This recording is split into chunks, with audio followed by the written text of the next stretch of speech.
Bueno, vamos a comenzar con el primer segmento del tema número 9, de la documental. Esta prueba aparece en el procedimiento desde el primer instante en que el actor inicia con el libelo de la demanda. Cuando ustedes estudiaron los requisitos del libelo, en el artículo 340 que yo tantas veces he mentado durante este semestre, el ordinal sexto, el artículo 340 del Código de Procedimiento dice que el documento fundamental de la acción donde el actor basa su pretensión.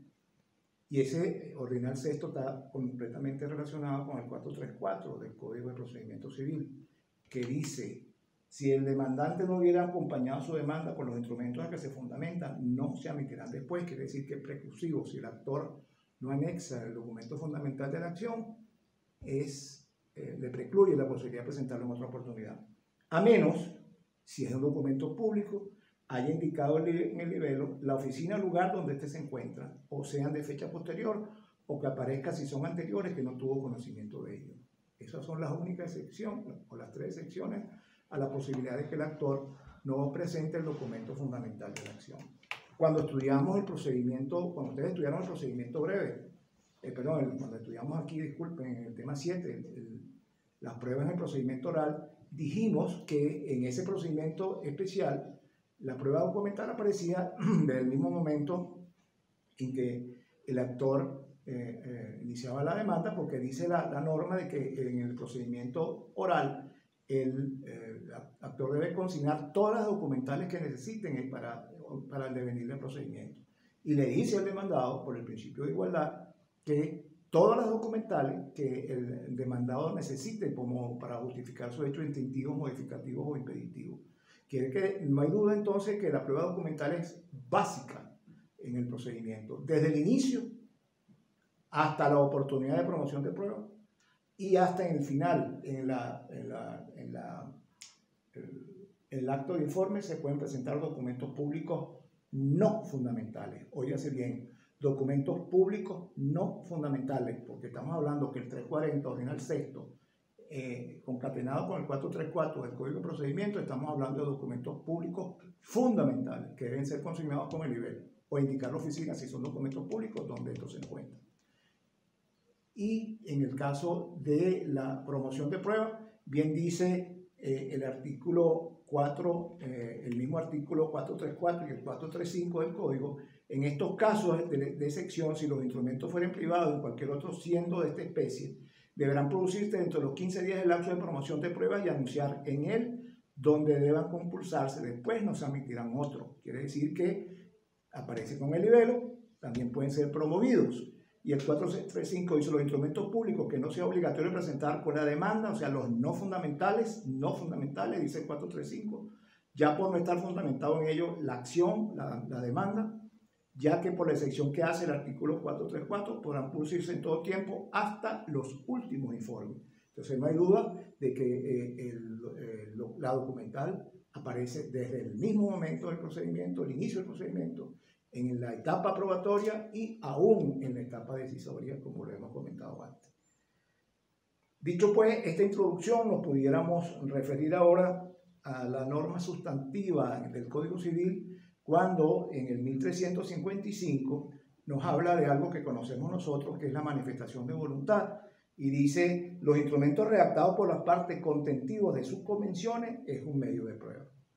Ahora, fíjense bien, de sus convenciones, para que haya una convención, para que haya un pacto, para que haya un contrato, no hay duda que tiene que haber manifestación de voluntad. Por eso es que se indica, o comento yo, en el 1355, que hay manifestación de voluntad y que esa manifestación de voluntad que conste en un documento, en un instrumento o en una prueba documental, es un medio de prueba. Su validez o su nulidad no tiene ninguna influencia sobre la validez del hecho jurídico que está destinado a probar, salvo en los casos que el instrumento requiera solemnidad. Esa solemnidad instrumental, el valor frente a todos los hombres, el valor erga omnes que estudiaron ustedes en derecho registral y que han oído durante toda su carrera, eso es lo que nos quiere decir aquí la parte final, el que el instrumento, salvo los casos en que el instrumento requiera solemnidad instrumental. Y recuerden ustedes que en relación al otro comentario de este mismo artículo, que no tendrá sobre validez de los hechos jurídicos que está destinado a probar, recuerden ustedes la simulación que tantas veces hemos comentado cuando hablábamos de las presunciones o los indicios. El 1356 nos dice que la prueba documental se divide en instrumentos públicos. Yo los subdivido como instrumentos públicos negociales e instrumentos públicos administrativos o de instrumentos privados. Yo los instrumentos privados los subdivido en tres: los privados propiamente dichos, privados, ¿okay?, autenticados ante notario público, que son los autenticados o privados reconocidos, y la tercera clasificación, que sería los instrumentos tenidos legalmente por reconocidos, que son aquellos instrumentos privados que fueron acompañados con libelo, y en la contestación de la demanda el demandado no dice absolutamente nada sobre la objetar o no ese documento privado, se da por reconocido. Para hacérselos aún más sencillo, con otro ejemplo, en la figura de la vía ejecutiva que ustedes estudiaron en Procesal Civil 3 en el 9º semestre, ustedes tienen que entender que allí hubo una oportunidad en el 631 de preparar la vía ejecutiva, donde el acreedor puede solicitar ante cualquier juez, aunque sea incompetente, que se cite al deudor para que éste desconozca o reconozca el documento privado como emanado de él, y él pueda entonces, como convertido ya en título guarentillo, lograr pues el documento fundamental de la acción con un documento privado tenido como legalmente reconocido. Fíjense que el artículo 1363, para abonar más en esta explicación, dice que los instrumentos privados reconocidos o tenidos legalmente por reconocido tienen entre las partes respecto a los terceros la misma fuerza probatoria que el instrumento público al que se refiere el hecho material de la declaración, y hacen plena prueba hasta prueba en contrario. Quiere decir entonces que los documentos privados reconocidos o autenticados ante notario público y los documentos tenidos como legalmente reconocidos, de lo como hablábamos anteriormente, son presuncionalmente, admiten prueba en contrario. Cosa que no sucede así en los documentos públicos. ¿Por qué? Porque el instrumento público interviene un funcionario capaz de dar fe pública por definición propia del 1357.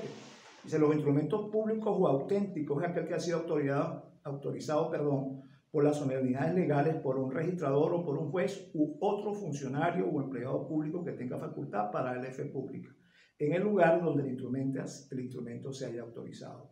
No hay duda entonces que todo documento emanado de un registrador es un documento público, y un documento público negocial. No hay duda que la sentencia que emite un juez es un documento público, y es un documento público negocial porque aclara o resuelve una controversia entre dos partes. Igualmente, sigue el 1357 u otro funcionario capaz de dar fe pública. Allí es donde entramos entonces, es en relación al documento público administrativo. Ustedes saben que los poderes públicos nacionales son el poder público, el ejecutivo, el legislativo, el judicial, los poderes electorales y el poder moral, y que a su vez esa misma pasa hacia abajo, o sea, hay poderes públicos estatales y poderes públicos municipales. Todos estos organismos de los poderes públicos nacionales, estatales y municipales tienen facultad para emitir actos administrativos, y esos actos administrativos de efectos generales y efectos particulares son documentos públicos administrativos. ¿Cuál es la diferencia entre un documento público administrativo y un documento público negocial? Bueno, que el documento público administrativo puede ser atacado por las causales de nulidad que prevé la Ley Orgánica de Procedimientos Administrativos. ¿Y cuál es la diferencia con el documento público negocial? Bueno, que la única forma de destruir un documento público negocial de estos que hemos mencionado es atacarlos como tachas de falsedad, bien por vía incidental o bien por vía principal, como estudiaremos después cuando hablemos de la nulidad de los documentos públicos negociables.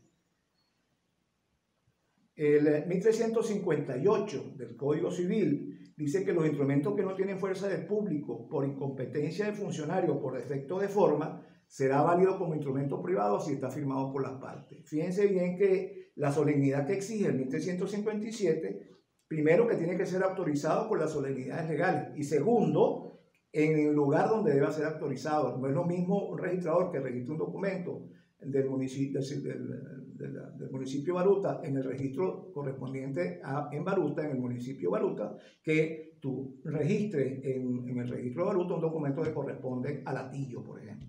Ese documento es nulo porque la autoridad que debe presenciarlo no es la autoridad correspondiente. Entonces, ese documento, aunque sea declarado como no público, sigue siendo un documento privado, sí está firmado por las partes. Decía mi profesor de posgrado, el doctor Eduardo Cabrera, que lo que nace público siempre será público, lo que nace privado siempre será privado. Por eso es que cuando hablamos de la clasificación, la subclasificación de privado, digo que es privado propiamente dicho, privado reconocido, autenticado ante el notario público y los privados obtenidos legalmente por reconocido. ¿Por qué? Porque estos siempre serán documentos privados, adjetivados, ¿de acuerdo? Con valor probatorio, como dice 1363, como el documento público, pero presunción juris tantum, o sea, admite por el contrario. Mientras que el documento público, por definición propia del 1357, nunca podrá ser atacado, a menos que sea como falso y se busque por las causales del 1380 del Código Civil que se puede atacar de falso algún documento público. Mientras no se demuestre lo contrario, ese documento público siempre será público. Y decía también el maestro Cabrera que todo documento público es un tanque de guerra, está blindado. La única forma de destruir a un documento público, repito, es tacharlo de falso, tacharlo de falsedad, de indicar que el funcionario que presentó el acto no es el correspondiente, que la firma del funcionario público fue alterada, fue falsificada, la firma de la persona del otorgante, etcétera, etcétera, etcétera. Debemos tener claro, diferenciar lo que es un documento autenticado ante el notario público y lo que es un documento en mano de un registrador. Son dos cosas completamente diferentes. Uno es privado reconocido, el otro es público. Y como dice el profesor Cabrera, todo documento que nace privado siempre será privado. Nunca podrás convertirlo en documento público. El 1359 habla de la evidencia de los documentos públicos. Hace plena prueba, así entre las partes con respecto a los terceros, mientras no sea declarado falso, de los hechos jurídicos que el funcionario público declara haber efectuado y si tenía facultad para efectuarlo. Y segundo, de los hechos jurídicos que el funcionario público declara haber visto u oído siempre que esté facultado para hacerlo constar. Entonces no hay duda de que en materia de documental pública hace plena prueba, inclusive, mientras no sea declarado falso, como hemos dicho anteriormente por la tacha, de los hechos jurídicos que el funcionario dice haber efectuado y los actos jurídicos que el funcionario público declara haber visto u oído. No hay duda, bachilleres, que cuando el juez actúa en una evacuación de una prueba testimonial, eso es un acto público, eso es un documento, esa acta que se levanta, o toda acta que se levanta en el procedimiento es un documento público, porque está firmado por el juez y el juez tiene capacidad de fe pública, junto con el secretario. Entonces, no hay duda de que esas actuaciones deben entenderse como documentales públicas. No implica esto que si usted tiene un documento privado lo vaya a introducir o lo vaya a consignar en un expediente y después pedir copia certificada indicando que al usted pedir copia certificada ese documento se convierte en documento público. Eso no puede ser nunca documento público. Por lo que dice el profesor Cabrera, siempre será privado. Así sea emitida o solicitada una copia certificada dentro en el expediente, que es un documento público, no hay duda. El 1360 dice: los instrumentos públicos hacen plena prueba, así entre las partes como respecto a terceros, de la verdad de las declaraciones formuladas por los otorgantes acerca de la realización del hecho jurídico que el instrumento se contrae, salvo en los casos en que los medios permitidos se demuestre la simulación, de acuerdo pues en el 1382 del Código Civil. Ahora, no hay duda, bachilleres, que los documentales públicos van a ser, no hay duda que la documental pública tiene valor frente a todos los hombres. Es ahí porque la hipoteca, el préstamo en dinero garantizado con una hipoteca, porque tiene que ser registrado. Primero porque le exige la ley, los documentos que deben registrarse en la ley de registro notariado, pero además de eso para que tenga valor frente a todos los hombres. Entonces no hay duda de que esta figura de los artículos que hemos mencionado nos dará la idea perfecta de lo que hasta ahora debemos entender que es un documento público. Y lo que podemos entender también lo que es un documento privado reconocido o tenido legalmente por reconocido. El 1362 nos dice que todo documento privado redactado para contradecir lo contenido en un documento público solamente tendrá valor entre los firmantes y los herederos de este. Recuerden cuando hablábamos en materia de la inversión de carga de prueba del 445, que decíamos pues que los herederos causalientes podían negar la firma de su causante y le tocaba pues al presentante del documento por inversión de carga de prueba la fórmula de probar pues la inversión de la carga de la prueba para probar la figura correspondiente. El 1364 habla de esto del 445 que acabo de comentar y el 1365 dice lo mismo en relación a la figura del cotejo del 446 que después lo detallaremos. En el 1366 es un artículo que habla de reconocimiento de los instrumentos. Digo en forma muy somera que hasta en el año 1956 no existía en Venezuela la institución notarial y fueron creadas notarías en la ciudad de Caracas.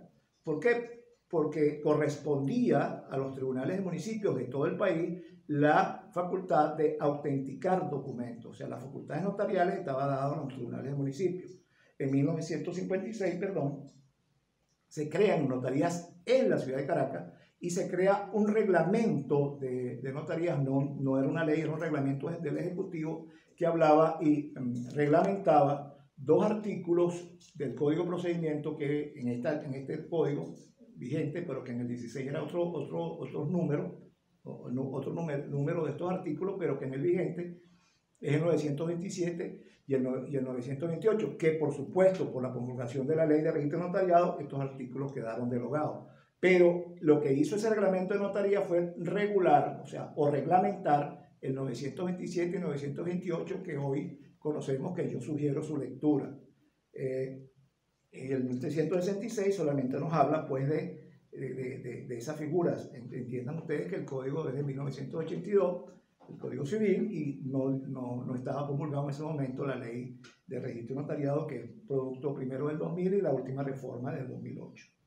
Se tiene por reconocido los instrumentos autenticados ante un juez de las formalidades establecidas en el Código de Procedimiento Civil, y la norma del 927 hablaba de los tribunales de municipio en el interior del país. En Caracas eran los tribunales de parroquia. Eso sería, mis queridos bachilleres, lo referente a la materia general. Me quedaría por comentar dos documentos privados. El primero de ellos, la carta, que tendrá un valor probatorio en juicio cuando remitente y destinatario sean partes del procedimiento y que además sean actor y demandado.